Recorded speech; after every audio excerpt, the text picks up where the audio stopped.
first blood match, and I think that was at Starrcade 86 or 87.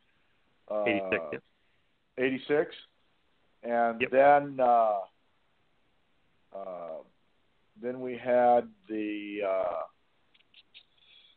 went through the phase of barbed wire matches, which were friggin' nuts, but I don't think we had a Starrcade match that was a barbed wire match, but I know we had a ladder match and we did. We may have done barbed wire in the stadium in the summertime there in Charlotte. Yeah, part of the Great American Bash Tour. Yeah, and then you had a barbed wire ladder match too. They make it even crazier.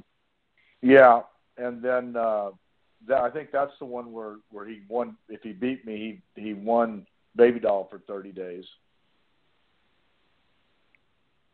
27,000 people erupted that night, and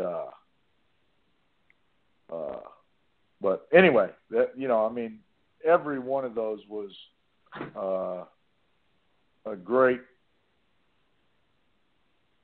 It was great to be part of it. It was great to be part of wrestling history, and I was a very, very fortunate man that Dusty had confidence in me being able to sell tickets working with him, and so that's where you got to go, and I ran with it.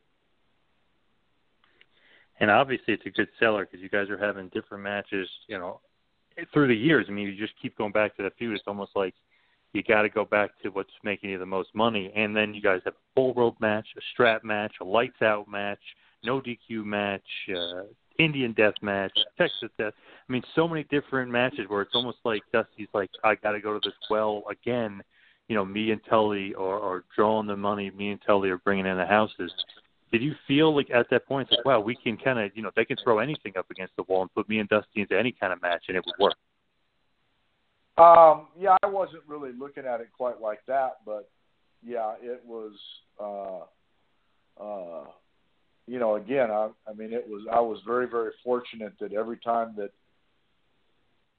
business took maybe a tiny bit of a lull, Dusty'd come up with another idea for me and him, and it worked well.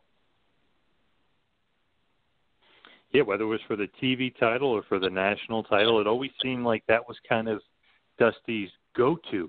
A lot of people would think it would be, Dusty Flair, but really Dusty Tully was like the big feud. If you really want that, that real blood feud, that real hatred, I feel like people had that extra hatred for you. Were you feeling at that time, that extra love for Dusty and that extra hatred for you?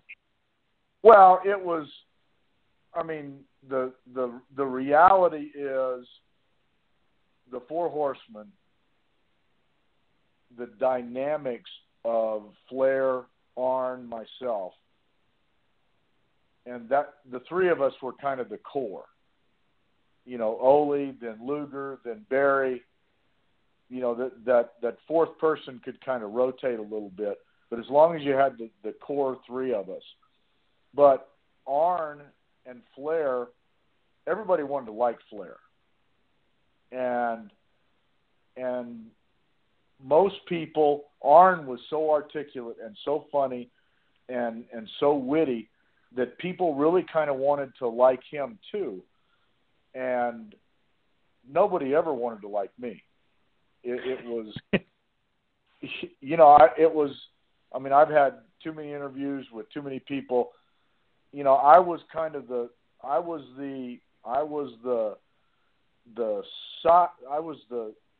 spice in the soup that kept us a spicy soup, if that makes any sense. Yeah, definitely.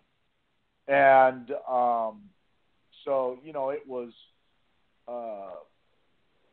the thing with Flair and for the world's title. How many times can you wrestle for the world's title and not win it for more than a week where it affects you?